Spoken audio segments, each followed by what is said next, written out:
समतल पृष्ठ, जब प्रकाश किरणें किसी समतल पृष्ठ पर पड़ेंगी, ठीक है ना, और उसी तल में वापस लौट जाएंगी, उसी तल में क्या हो जाएगा, वापस लौट जाएंगी, तो प्रकाश की ये घटना आपका प्रकाश का परावर्तन हो जाती है। सिंपल है, इसमें बहुत डिटेल में आपको पढ़ने की जरूरत नहीं है, आप सभी समझते हो कि प्रकाश का परावर्तन किसे कहते हैं। जब किसी चिकनी सतह पर प्रकाश पड़ेगा तो परावर्तित हो जाता है, ठीक ना, परावर्तित हो जाता है उसी तल में जिस माध्यम से आया था, उसी माध्यम में वापस लौट जाएगा, तो ये क्या हो जाएगा आपका प्रकाश का परावर्तन। अब प्रकाश का परावर्तन दो प्रकार का हो जाता है, पहला होता है नियमित परावर्तन, नियमित परावर्तन, इट मींस रेगुलर रिफ्लेक्शन, ठीक है ना, रेगुलर।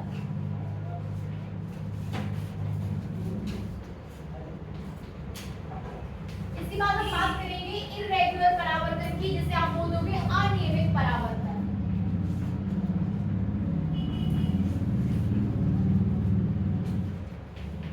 तो नियमित परावर्तन वो जब प्रकाश किरणें किसी समतल से टकराती हैं, किससे टकराएंगी, समतल से, इस प्रकार से, ये आपके पास समतल है, आपतित प्रकाश किरणें कैसी हैं आपके पास, समांतरित, ठीक है ना, आपतित प्रकाश किरणें समांतरित है और परावर्तित प्रकाश किरणें भी कैसी हैं आपके पास, समांतर, तो ये हो जाएगा आपका नियमित परावर्तन।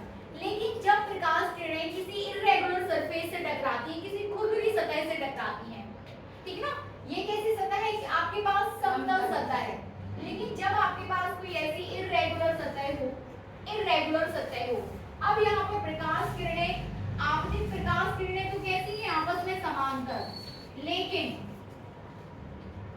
जो परावर्तित किरणें हैं वो आपस में समांतर नहीं है, तो इस प्रकार का जो परावर्तन है वो इर्रेगुलर या अनियमित परावर्तन हो जाता है। इजी है, ठीक ना, बहुत अधिक डिटेल पे हम इस पे बात नहीं करेंगे। परावर्तन आप समझिए, नियमित परावर्तन समझिए, अनियमित परावर्तन समझिए, इसके बाद आपको नियमित और अनियमित परावर्तन में अंतर दे देना है, बन जाएगा, ठीक है ना, नियमित और अनियमित परावर्तन में अंतर। इसके बाद का टॉपिक जो हम लेने जा रहे हैं वो हो जाएगा आपके पास परावर्तन के नियम, या फिर इसके पहले हम बात कर लेते हैं परावर्तन से संबंधित कुछ पद, ठीक है ना, इज दैट क्लियर, परावर्तन से संबंधित कुछ पद, पदों की बात करेंगे हम।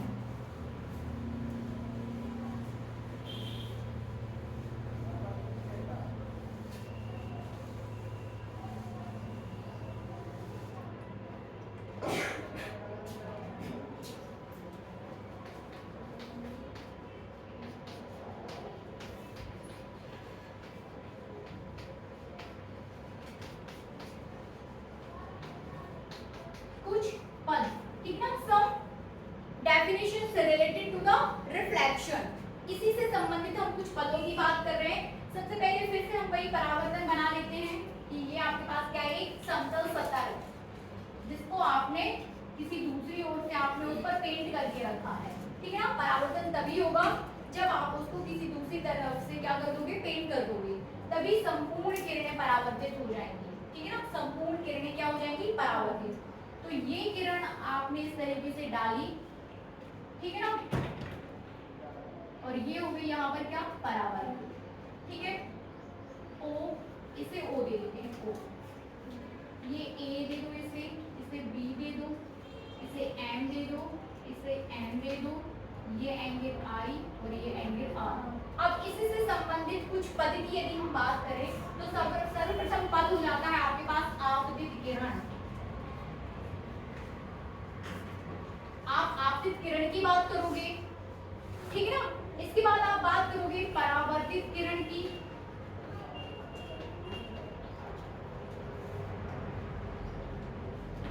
आपतित को इंग्लिश में बोलोगे आप इंसिडेंस रे, इंसिडेंस जो आप डाल रहे हो। परावर्तित हो जाएगी आपके पास रिफ्लेक्टेड रे, ठीक है ना। आपतन बिंदु,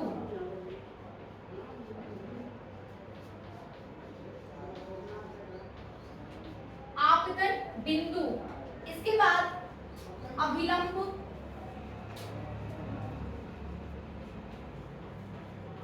आपतन बिंदु, अभिलंब, इसके बाद हम बात करेंगे आपतन कोण की,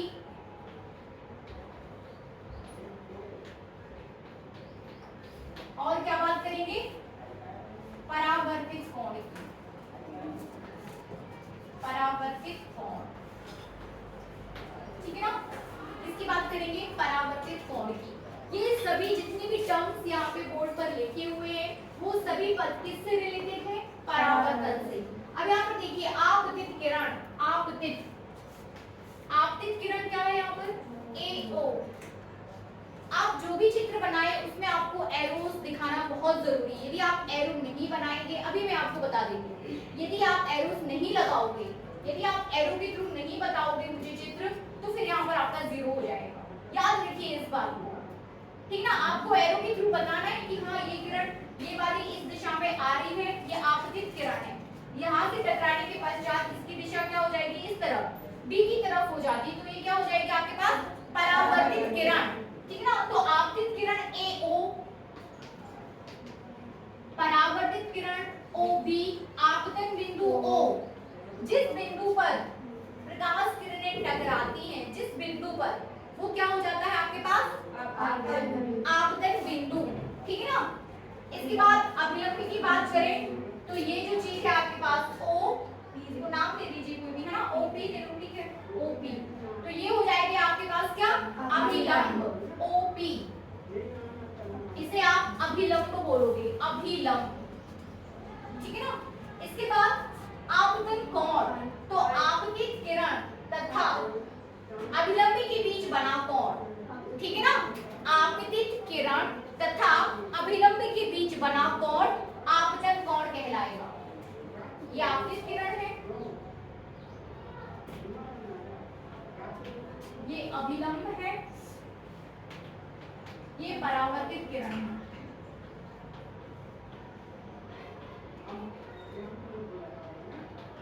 ठीक है ना। ये हो जाएगा आपके पास एंगल ऑफ इंसिडेंस, आपतन कोण, और इस कोण को आप I से डिनोट करते हो। इंसिडेंस इसलिए E, एंगल ऑफ रिफ्लेक्शन इसलिए R, ठीक है ना। तो इसकी परिभाषा क्या हो जाएगी, आपतित किरण तथा अभिलंब के बीच बना कोण आपतन कोण कहलाता है, ठीक है। तो एंगल AOP, ठीक है ना, एंगल AOP आपतन कोण है and that is denoted bye I, बनेगा। इसी प्रकार अभिलंब तथा परावर्तित किरण के बीच बना कोण, ठीक है ना।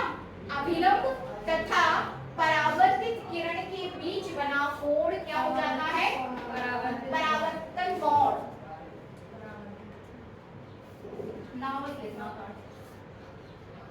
परावर्तन कोण, अभिलंब तथा परावर्तित किरण के बीच बना कोण क्या हो जाएगा, परावर्तन कोण, and that is POV R। इसे आप R से डिनोट करते हो। तो आपको समझना है यहाँ पे कि आपतित किरण क्या है, आपको समझना है परावर्तित किरण क्या है, आपको समझना है अभिलंब आप किसे बोल रहे हो, फिर यही आपको समझना है कि आपतित किरण क्या है और परावर्तित किरण क्या है, आपतन कोण क्या है और परावर्तन कोण क्या है। तो जहां पर भी angle I, angle I, angle I, तो that is angle of incidence, ठीक है ना। आपतन कोण यानी कहीं लिखा है R, कहीं भी एंगल R, तो दैट इज परावर्तन के केस में बात कर रहे हैं, ठीक है ना। तो वो क्या हो जाएगा आपका एंगल ऑफ रिफ्लेक्शन, परावर्तन कोण बनेगा। ये सारे पद पहले भी आप कक्षा 9-10 से पढ़ चुके हो, है ना, पढ़ चुके हैं ना, ये याद था, हाँ ना, ठीक है। नहीं याद था कोई बात नहीं, लेकिन अब इसको आप यहाँ पे सीख लीजिए, ठीक है ना। चलिए अब आगे बढ़ते हैं। अब हमें देखना है परावर्तन के नियम, ठीक है ना, परावर्तन के नियम। साफ कर दो, एनी क्वेश्चन?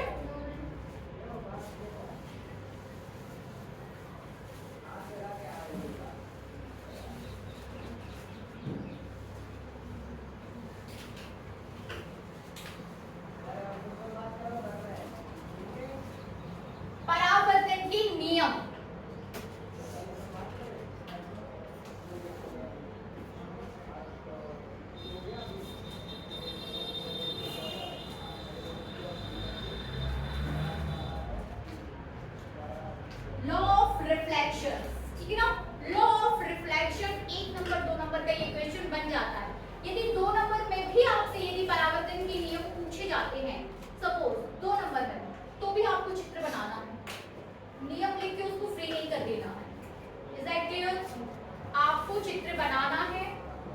बाकायदा आप उसको चित्रांकित कीजिए, ठीक है ना, चित्र बनाइए और उसके बाद 2 नियम दे दो और 2 नंबर ले लो, ठीक है ना।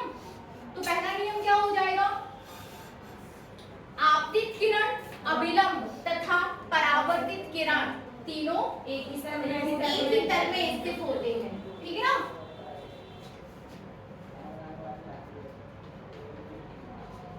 आपतित किरण, अभिलंब,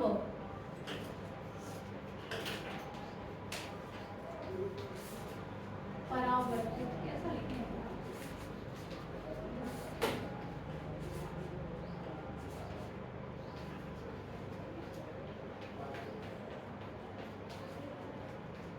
तीनों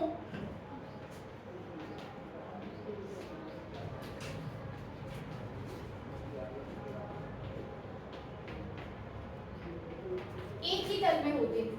याद कर लो इसको अभी के अभी, सुन रहे हैं, अभी याद कर लो, आपतित किरण, अभिलंब तथा परावर्तित किरण तीनों एक ही तल में होते हैं, ठीक है ना। इसके बाद दूसरा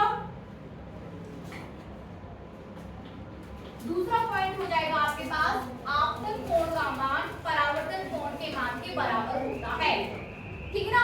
आपतन कोण का मान परावर्तन कोण के बराबर होता है।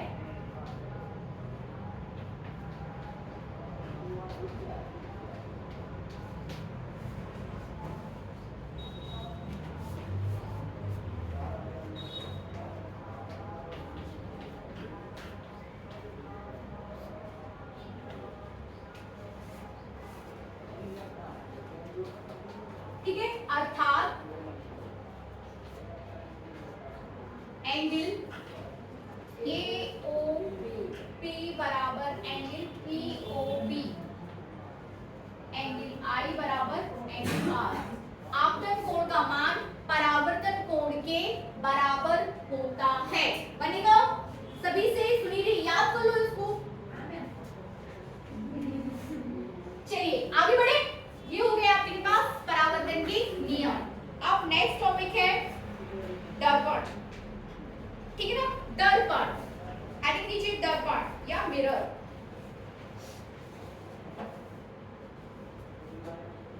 साफ कर दूं, ये आपके लिए होमवर्क है, नियमित तथा अनियमित परावर्तन में अंतर लिखना, सीख लेना उसको। क्या है, कभी कभी बहुत इजी क्वेश्चंस एग्जामिनर के माइंड में आता है तो फिर वो परीक्षा में डाल देता है कि नियमित परावर्तन किसे कहते हैं, अनियमित परावर्तन किसे कहते हैं, ठीक है ना। तो उसको आपको इग्नोर नहीं करना है, पढ़ लेना है उसको, ठीक है। चलिए नेक्स्ट आपके पास टॉपिक है दर्पण, हेडिंग 2 दर्पण।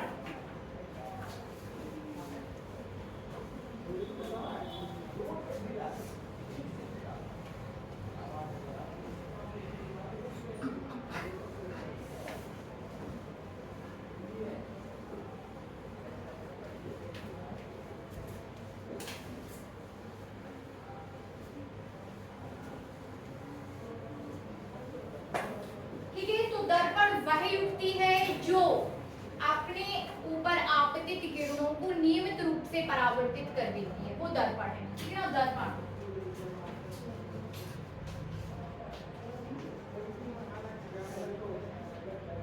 दर्पण बनाया गया है आपको, मतलब प्रकृति ने दिया नहीं है दर्पण, आपको ग्लासेस मिले, दर्पण आपने बनाया है, ठीक है ना।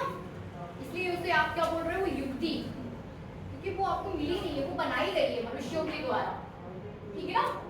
मनुष्यों के द्वारा क्या है, दर्पण बनाया गया है, वो आपको प्रकृति ने नहीं दिया। आपके पास ग्लासेस थे, आपने पीछे से उसको पेंट कर दिया तो दर्पण बन गया, ठीक है ना। इसलिए वो क्या है, बनाया गया है। तो दर्पण वो युक्ति है जो अपने ऊपर आपतित संपूर्ण प्रकाश किरणों को पूरी की पूरी कंप्लीटली रेगुलरली उसको क्या कहते हैं, रिफ्लेक्ट कर दे, नियमित रूप से परावर्तित कर दे, तो वो क्या हो जाता है, दर्पण। अब दर्पण के भी प्रकार है, ठीक है ना। दर्पण के प्रकार, टाइप्स ऑफ मिरर्स की यदि हम बात करें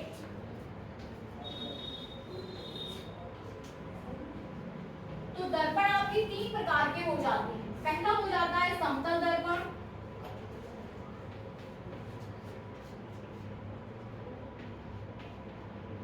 ठीक है ना। दूसरा आपका हो जाएगा आपका गोलीय दर्पण, ठीक है ना, गोलीय दर्पण। दर्पण।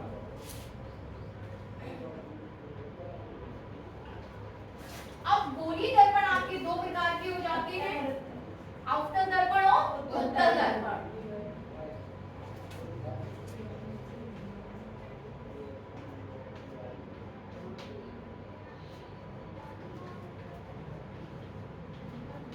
और चौथा हो जाएगा आपका परवलयाकार दर्पण। परवलयाकार मतलब जो गोल से जिसकी त्रिज्या है ना फैल जाए तो वो इस कैटेगरी में चला जाएगा परवलयाकार दर्पण में, ठीक है ना। तो थर्ड हो जाएगा यहाँ पे आपका परवलयाकार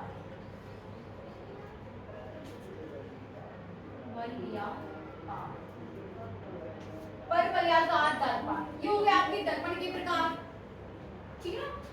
प्लेन, कॉन्केव, कॉन्वेक्स और तो क्या बोलेंगे परवलयाकार, हाइपरबोलिक, ठीक है ना, पैराबोलिक, ठीक है ना। हाइपर अति परवलयाकार हो जाएगा, पैराबोलिक।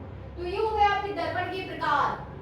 अब दर्पण के प्रकार को मतलब यदि गोलीय दर्पण है तो उसका नाम गोलीय दर्पण क्यों है, समतल दर्पण है तो उसका नाम समतल दर्पण क्यों है, ठीक है ना। तो जैसे जिस पृष्ठ से प्रकाश किरणें परावर्तित होती हैं उसे आप परावर्तक पृष्ठ बोलते हो, ठीक है ना। किसी दर्पण का वह पृष्ठ जिससे किरणें परावर्तित हो रही हैं तो वो क्या कहलाता है, परावर्तक पृष्ठ। तो परावर्तक पृष्ठ की आकृति पे डिपेंड करता है कि आप उस दर्पण को क्या नाम दे रहे हो, ठीक है ना। आप उस दर्पण को क्या नाम दे रहे हो। जैसे परावर्तक पृष्ठ का ये आपके पास दर्पण है और इसका पृष्ठ कैसा है, पूरा समतल, इसलिए इसे बोला जा रहा है समतल दर्पण, ठीक है। अब इस परावर्तक, चाहे आप इस परावर्तक पृष्ठ की बात कर लो चाहे इसकी बात कर लो, इसका पृष्ठ कैसा है, गोलीय, गोलीय। तो इसको आप क्या नाम दे रहे हो, गोलीय दर्पण, ठीक है ना। ये दोनों ही दर्पण कैसे हैं, गोलीय दर्पण। जब गोलीय दर्पण का परावर्तक पृष्ठ अंदर से कैसा हो, थोड़ा सा दबा हुआ है, ये अंदर से दबा हुआ है, तब ये दर्पण आपका अवतल दर्पण कहलाता है, ठीक है ना। इसे क्या बोलोगे, अवतल दर्पण। और ये वाला कैसा हो जाएगा, इसका परावर्तक पृष्ठ, इसका परावर्तक पृष्ठ अंदर से दबा हुआ है, इसका परावर्तक पृष्ठ उभरा हुआ है, ठीक ना। आपने यहाँ पर पेंट कर दिया, ये तो आपका खत्म हुआ। आप प्रकाश किरणें कहाँ से परावर्तित होंगी, यहाँ से। इसको आपने यहाँ से पेंट कर दिया तो किरणें कहाँ से परावर्तित होंगी, यहाँ से। तो इसका परावर्तक पृष्ठ अंदर से दबा हुआ है और इसका परावर्तक पृष्ठ अंदर से उभरा हुआ है, ठीक है ना। ऐसा ये उभरा हुआ है, तो ये यदि ये उभरा हुआ और यहाँ से किरणें क्या हो रही हैं, परावर्तित, तो ये हो जाएगा आपका उत्तल दर्पण, ठीक है ना। और यदि मैं इसको पलट दूं और पेंट यहाँ कर दूं तो आप परावर्तित किरणें कहाँ से परावर्तित होंगी, यहाँ से, ठीक है ना। और ये इसका पृष्ठ कैसा है, अंदर से दबा हुआ, तो ये हो जाएगा आपके पास ये अवतल और ये उत्तल। Is that clear. तो ये अवतल उत्तल दर्पण और समतल दर्पण की पहचान है। ये परवलयाकार में इसके एक्सिस थोड़ी सी और ज्यादा आप इसको थोड़ा सा और गोलाई दे दोगे, ठीक है ना। तो ये हो जाएगा आपका परवलयाकार दर्पण, उसके भी प्रकार हो जाएंगे, ठीक है ना। इसके अलावा भी प्रकार होते हैं दर्पणों के, समतल उत्तल दर्पण, उत्तलोत्तल, ठीक है ना, समझ रहे ना। लेंसेस पे अपन उसको देख लेंगे। ये बनेगा लेंस और दर्पण में क्या अंतर हो जाएगा, लेंस और दर्पण में ये अंतर है कि लेंस के दोनों पृष्ठ आप किसी भी पृष्ठ पर जो है पेंट नहीं करते हो, दोनों पृष्ठ से परावर्तन संभव है, जबकि दर्पण के आप एक पृष्ठ को क्या कर देते हो, पेंट कर दिया जाता है। लेंस से अपवर्तन होता है, अपवर्तन, ठीक है ना, जबकि दर्पण से क्या होता है, परावर्तन, ठीक है ना। लेंस से परावर्तन और अपवर्तन दोनों होने की संभावनाएं होती है, जबकि दर्पण से सिर्फ और सिर्फ परावर्तन होगा, क्योंकि उसका एक पृष्ठ जो है आप उस पर पीछे साइड पेंट कर चुके हो, तो वो संपूर्ण किरणों को क्या कर देता है, उसी माध्यम में वापस लौटा देता है। तो ये आपका पूरा क्या हो जाता है, परावर्तन। इज दैट क्लियर, बनेगा सभी से। चलिए, तो हमने यहाँ पे देख लिया दर्पण की परावर्तन के नियम भी देख लिए, दर्पण, दर्पण के प्रकार। अब नेक्स्ट टॉपिक पर हम बात करेंगे प्रतिबिंब।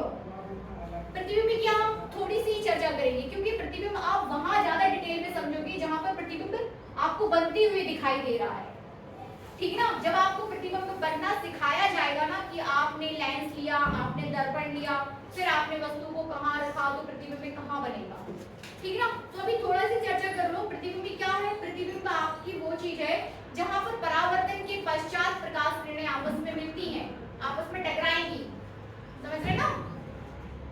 प्रतिबिंब कहाँ बनेगा?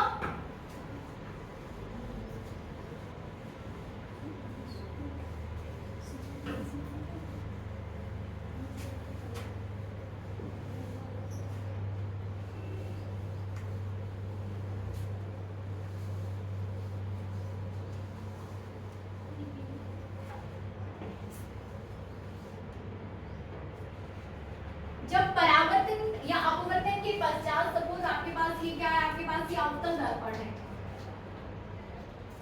ठीक है ना। क्या है ये? अवतल दर्पण। अच्छा, यदि अपन बात करें कि अवतल दर्पण को आप, तो अवतल दर्पण, उत्तल दर्पण को किसी गोले से काटा जाता है, फिर इसके किसी एक पृष्ठ पर जो है पेंट कर दिया जाता है। तो ऐसा पूरा करने के बाद आपको क्या मिलता है? दर्पण। सपोज आपके पास ये पूरा एक गोल है, एक गोल है, खोखला गोल, ठीक है ना, कांच का, ठीक है। इसका आपने एक हिस्सा ये काट दिया, एक बार यहाँ काट दिया। इस गोले की कोई त्रिज्या होगी, इस गोले का अपना केंद्र भी होगा, ठीक है ना, इसका अपना एक केंद्र भी होगा, इस केंद्र की त्रिज्या भी होगी, इसका अपना एक अक्ष भी होगा ना, एक्सिस भी होगा, उसका आपका केंद्र भी होगा, उस गोले की त्रिज्या भी होगी। तो इन्हीं टर्म्स से, इन्हीं सारे टर्म्स से आपके पास कई सारे पॉइंट्स यहाँ पे मिल जाते हैं आपको। जैसे यदि हम बात करें वक्रता, केंद्र, फोकस, ठीक है ना,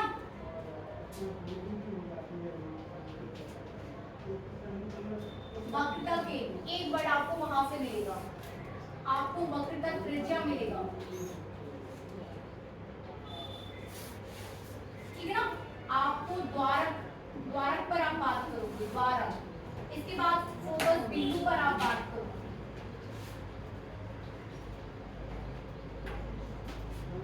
ठीक है ना। फोकस बिंदु के बाद फोकस दूरी, और हम बात करेंगे मुख्य अक्ष। ये सारे टर्म्स आप कहां से सीखोगे? आप यहां से सीखोगे, ठीक है ना। कहां से सीखोगे? यहां से सीखोगे। अब आपके पास दो प्रकार के दर्पण हैं, अभी आप दो मान के चल रहे हो, एक अवतल और एक उत्तल। तो पहले आपको ये देखना है कि आपने उसको कहां से लिया, आपको इस गोले से काटकर बनाए गए, ठीक है ना। इस गोले से काटकर आपने दो दर्पण बना लिए। बनाओगे कैसे?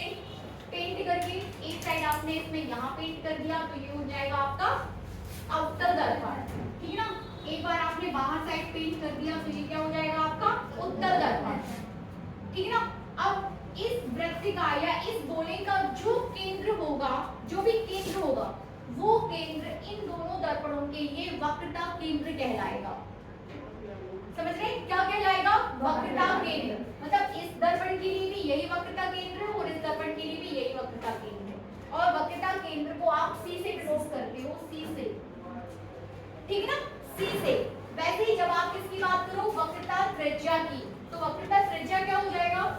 इस गोली दर्पण की जो त्रिज्या होगी, ठीक है ना, इस गोले की, वो गोला जहां से आप उत्तल या अवतल दर्पण बना रहे हो, तो वही गोले की जो त्रिज्या होगी वो इसके लिए वक्रता त्रिज्या कहलाएगी, and that is denoted by capital R, ठीक है ना। किससे डिनोट करोगे? R से। समझ में आ रहा है? ठीक है ना। अब वक्रता केंद्र तथा वक्रता त्रिज्या से, जो आपकी वक्रता त्रिज्या मत लीजिए, वक्रता केंद्र और फोकस से को मिलाने वाली एक्सिस आपकी मुख्य अक्ष हो जाती है, ठीक है ना। मुख्य अक्ष मतलब ये वाली जो एक्सिस है, जो वक्रता केंद्र से होकर जा रही है, ये क्या कहलाएगी? मुख्य अक्ष, ठीक है ना। इसके बाद ये हो गया मुख्य अक्ष। अब फोकस और फोकस बिंदु, ठीक है। तो फोकस और फोकस बिंदु को भी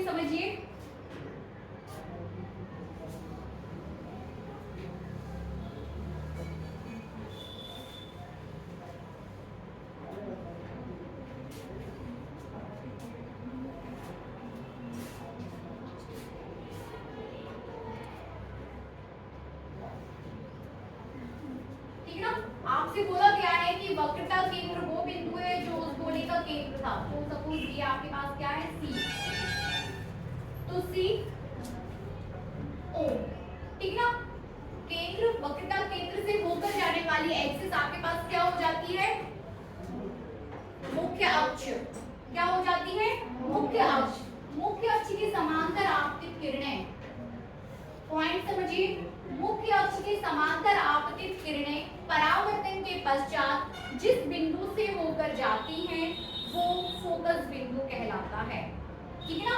ये आपके पास क्या है, मुख्य अक्ष। इस मुख्य अक्ष के समांतरित आने वाली जितनी भी किरणें हैं, समझ रहे ना, इस मुख्य अक्ष के समांतरित आने वाली किरणें, अब ये किरण यहाँ पर जाके टकराएगी, ये किरण यहाँ पर जाके टकराएगी, ये यहाँ पर जाके टकराएगी, यहाँ से क्या होगा, परावर्तन होगा।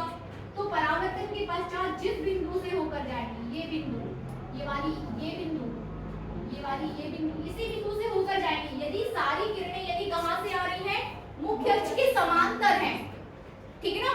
मुख्य अक्ष के समांतरित जितनी भी किरणें हैं वो परावर्तन के पश्चात कहाँ से लौटेगी, मुख्य बिंदु से, इससे जिस बिंदु से होके जाएगी वो बिंदु आपका क्या हो जाएगा, वो बिंदु फोकस बिंदु होगा, ठीक है ना।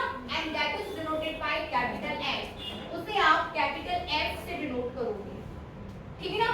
फोकस दूरी क्या हो जाएगी, ध्रुव। इस ओ को आप क्या बोलते हो, ध्रुव। इसे ध्रुव बोलते हो। ये जो आकार है ए बी, ये हो जाता है आपका द्वारक, ए बी द्वारक है, ओ आपका ध्रुव है। तो फोकस बिंदु और ध्रुव के बीच की दूरी फोकस दूरी कहलाती है, ठीक है ना। फोकस बिंदु और ध्रुव के बीच की दूरी फोकस दूरी कहलाती है, ठीक है। फोकस बिंदु मतलब हम एफ से ओ तक की हाँ, बीच की ये एफ ओ क्या कहलाएगी, आपकी फोकस दूरी। सी वक्रता केंद्र है, वक्रता केंद्र और ध्रुव के बीच की दूरी आपकी वक्रता त्रिज्या हो जाएगी, या वक्रता दूरी भी बोल सकते हो, बनेगा। फिर से देखिए, क्या बोलते हैं ये को, सब बता रहा हूं, फिर से बता रहा हूं।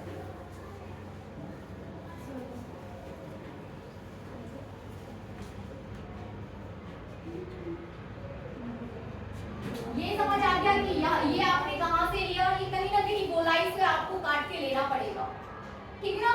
तो ये आपके पास क्या है, अवतल दर्पण। सेम चीज आप उत्तल दर्पण के लिए भी कर सकते हो, ठीक है ना। ये आपका ध्रुव है, क्या है, ध्रुव, ध्रुव है, ठीक है ना। इस पॉइंट को क्या बोलते हैं, ध्रुव। याद करो, ये हो जाएगा आपका ध्रुव या पोल, इंग्लिश में क्या बोलेंगे, पोल, ठीक है। अब पोल से होते हुए इसी लाइन पर आपको कई सारे पॉइंट्स मिलेंगे। आप वक्रता केंद्र समझने लगे हो कि वक्रता केंद्र क्या है, ठीक है ना। वक्रता केंद्र वही जो जिस वृत्त से आपने उसको काटा था ना, जो उसका केंद्र था, वो केंद्र इसके लिए वक्रता केंद्र हो जाता है, ठीक है ना। तो वक्रता केंद्र और ध्रुव को मिलाने वाली रेखा मुख्य अक्ष है। ये लाइन जैसा दिख रहा है, उसको आप क्या बोलोगे, मुख्य अक्ष। इसे दे दो आप क्या, मुख्य अक्ष, इंग्लिश में बोलेंगे मेन एक्सिस।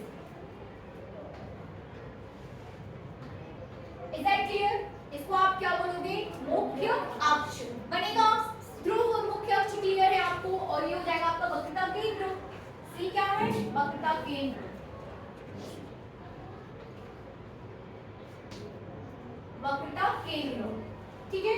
अब वक्रता केंद्र और ध्रुव के बीच का बिंदु, दूसरे तरीके से भी आप बोल सकते हो कि वक्रता केंद्र और ध्रुव के बीच का बिंदु, ये वाला बीचों बीच हाफ डिस्टेंस पर रहेगा, वो बिंदु आपका क्या कहलाएगा, फोकस।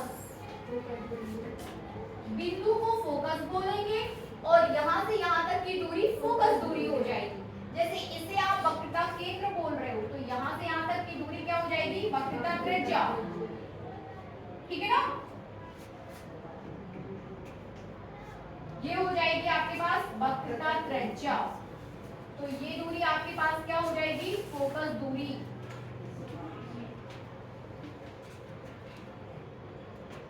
बनेगा,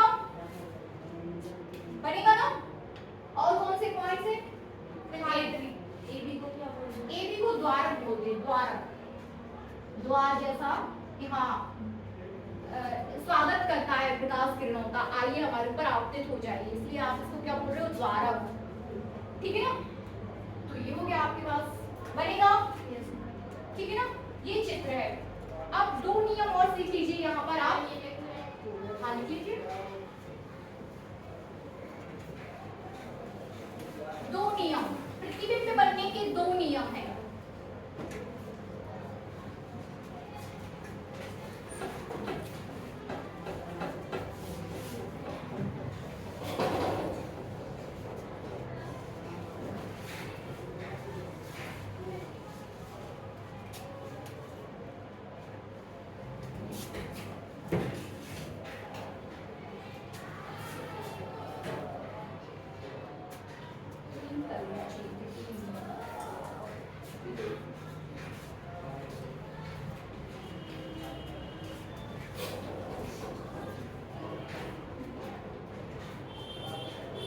हमेशा याद रखिए कि OC is just double of OF।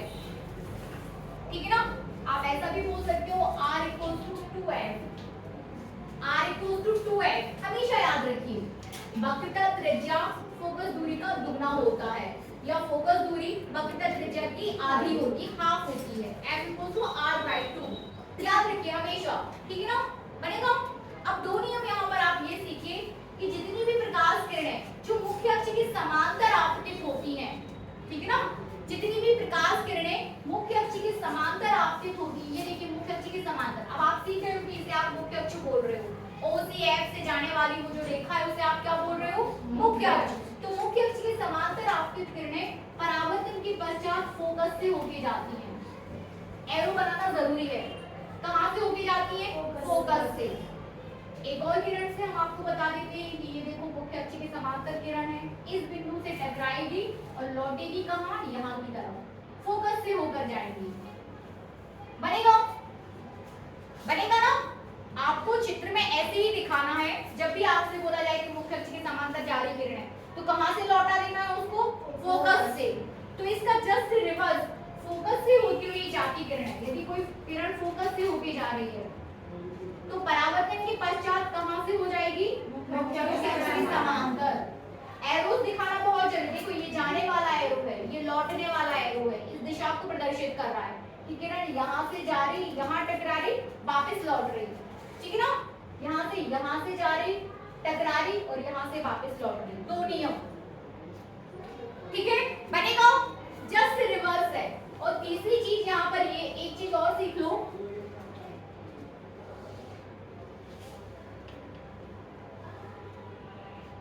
O F और C। ठीक है ना, O F और C। यदि कोई किरण वक्रता केंद्र से होते हुए जा रही है, कहां से जा रही, वक्रता केंद्र से होते हुए जा रही है, तो परावर्तन और अपवर्तन के पश्चात उसी मार्ग पर वापस लौट आती है। ठीक है ना, कहां से लौट आएगी, उसी मार्ग से वापस लौट आएगी। बनेगा।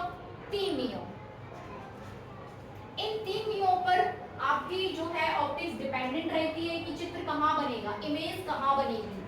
ठीक है ना, इमेज कहाँ बनेगी, इमेज वहां बनती है जहां परावर्तित किरणें आपस में टकरा रही हैं। ठीक है ना, जहां संपूर्ण किरणें आपस में टकरा रही, जैसे ये सभी किरणें मुख्य अक्ष से जा रही हैं, परावर्तन के पश्चात कहाँ मिल रही है, फोकस पर। तो प्रतिबिंब कहाँ बनेगा, फोकस पर। ठीक है ना, प्रतिबिंब कहाँ बनता है, जहां पर परावर्तित किरणें आपस में टकरा रही। समझ रहे, कहां टकरा रही, परावर्तन के पश्चात जहां किरणें आपस में टकरा रही हैं वहीं प्रतिबिंब बनता है और कहीं नहीं बनता। ठीक है ना, तो कहां बन रहा है, यहाँ पे फोकस पर। अब ये फोकस से जा रही है और कहां जाके टकराएगी, अनंत पर। तो यदि फोकस पर कोई वस्तु रखी है तो प्रतिबिंब कहां बनेगा, अनंत पर। ठीक है ना, बनेगा। थोड़ा सा रिवाइज कर लो, देख लो, कोई क्वेश्चन आपके माइंड में आ रहा हो तो पूछ लीजिए, अपन चर्चा कर लेते हैं इस पे, है ना, उसके बाद आगे बढ़ते हैं। तो थोड़ा सा आप लोग, है ना, अपने आप से ये वाला देखो, जब जहां जहां उम्मीद ही नहीं है कि कहां जाके टकराएंगी तो बोल दिया जाता अनंत पे टकराएंगी। ये समांतरित किरणें होगी ना, फोकस से जा रही, एक किरण आपने यहाँ से निकाली, दूसरी किरण इस ओर निकाल दो, तो टकराने के पश्चात कहाँ जा रही है वो? अनंत की तरफ जा रही ना, अनंत पर कहीं जाके टकराएंगे। इट मींस यदि फोकस पर कोई वस्तु रखी है तो प्रतिबिंब बहुत दूर बनता है, दूर, ठीक है ना।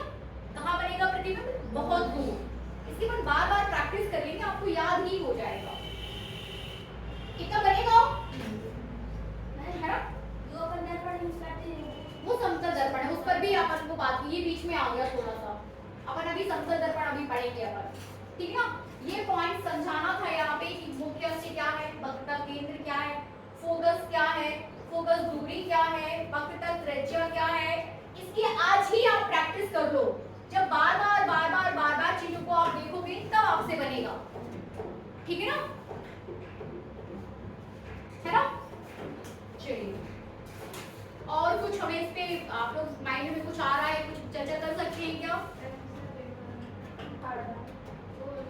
ये वाला देखिए, यदि कोई वस्तु, यदि कोई किरण कहाँ से होके जा रही है? वक्रता केंद्र पर, केंद्र है ये केंद्र, ठीक है ना, 90 डिग्री पे टकराता है केंद्र, केंद्र से यदि आप डालोगे तो कहाँ जाता है? 90 डिग्री पे जाता है, तो वहीं से वापस आ जाएगी, उसी पे वापस, उसी दिशा में, उसी डायरेक्शन में, उसी पथ पर, उसी पाथ पर वापस लौट आएगी। इमेज कहाँ बनेगी? उसकी इमेज जहाँ विकास करेगी, इसी यही बनेगी। इससे किरण गई, यही जाके वापस लौटी, केंद्र से होती हुई जा रही, यहाँ से जा रही, यही वापस लौट रही। तो परावर्तित किरणें सारी कहाँ पे मिल रही है? सी पर, इसलिए सी पर रखी हुई वस्तु का प्रतिबिंब सी पर ही बनता है। 3 नियम है, अभी आप सीख लो। यदि कोई वस्तु F पे रखी है तो प्रतिबिंब अनंत पे बनेगा, अनंत पे रखी है तो F पर बनेगा, C पे रखी है तो C पर ही बनेगा, ठीक है ना। C पर रखी है तो C पर ही बनेगा। इसके बाद फिर हम दूसरे पॉइंट भी यहाँ यूज कर सकते हैं कि F, फिर आप देखो कई सारी चीजें यहाँ पर, आपने वस्तु को अनंत पर रखा, प्रतिबिंब कहाँ बना? F पर। फिर आप थोड़ा सा पास में लेके आए, फिर आपको देखना है कहाँ बनेगा। आपने C पे रखा, 3 तो आपको पता चल गया कि कहाँ कहाँ बन रहा, लेकिन 3 के अलावा भी चीजें हैं, ठीक ना। अनंत पर रखा, F पे बना प्रतिबिंब, वस्तु को आप थोड़ा सा पास में लेके आओ, फिर आपको देखना है प्रतिबिंब कहाँ बन रहा, और पास लेके आओ, फिर देखना है प्रतिबिंब कहाँ बन रहा, फिर C पर रख दो, तो C पर आपने सीख लिया कि प्रतिबिंब यदि C पर है तो C पर ही बनेगा। फिर C और F के बीच रख दो, फिर देखना है हमें प्रतिबिंब कहाँ बनेगा, ठीक है ना, समझ रहे ना। C और F के बीच रख दो, फिर देखना है प्रतिबिंब कहाँ बनेगा। इसके बाद F पर रख दो, फिर देखो प्रतिबिंब कहाँ बनेगा, फिर F और O के बीच वस्तु को रख दो, फिर देखना है हमें कि प्रतिबिंब कहाँ बनेगा, ठीक है ना। तो ये सारी चीजें आपको इस चैप्टर में करनी है, ठीक है। कितना टाइम है अभी? कितने बजे लगती घंटी? घंटी कितने बजे लगेगी? रुक जाओ अभी थोड़ा सा। समतल दर्पण से बने प्रतिबिंब, देखिए प्रतिबिंब आपने देख लिया, प्रतिबिंब का बनना यहाँ पे सिखाया, क्योंकि वर्ड आ गया था आपके पास प्रतिबिंब, तो प्रतिबिंब बनते कैसे उस पर चर्चा होना जरूरी था कि जब प्रकाश किरणें, परावर्तित प्रकाश किरणें जहाँ जिस बिंदु पर आपस में टकराएंगी प्रतिबिंब वहां बनेगा। अब प्रतिबिंब 2 प्रकार के होते हैं, कौन कौन से? आभासी और वास्तविक, ठीक है, ये साफ कर दूं, इस पर आप पूरी डिटेल में चर्चा करेंगे, ठीक है। तो प्रतिबिंब आपके 2 प्रकार के होते हैं,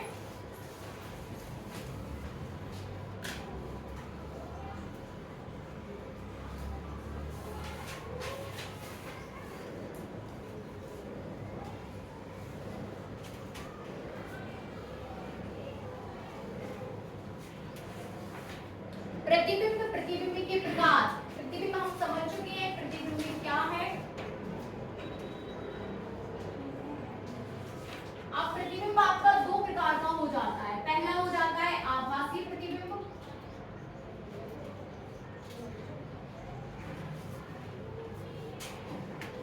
और दूसरा हो जाता है वास्तविक प्रतिबिंब।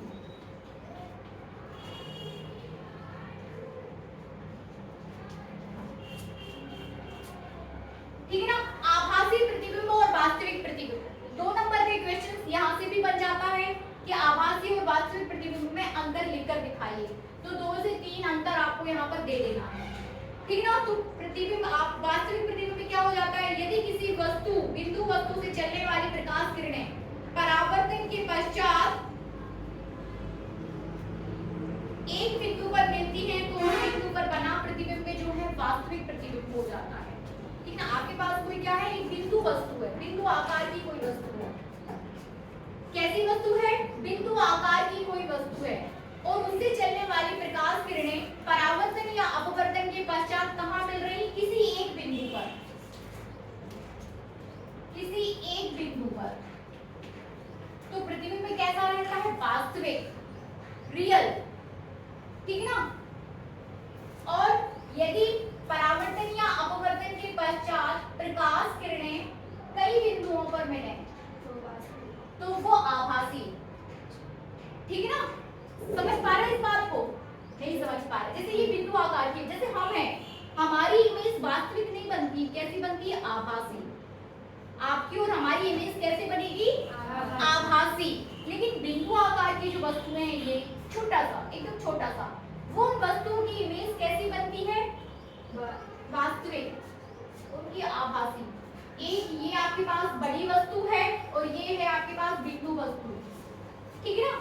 ये बड़ी वस्तु है और ये बिंदु वस्तु, इसकी इमेज, इससे चल रही प्रकाश किरणें चल रही ना।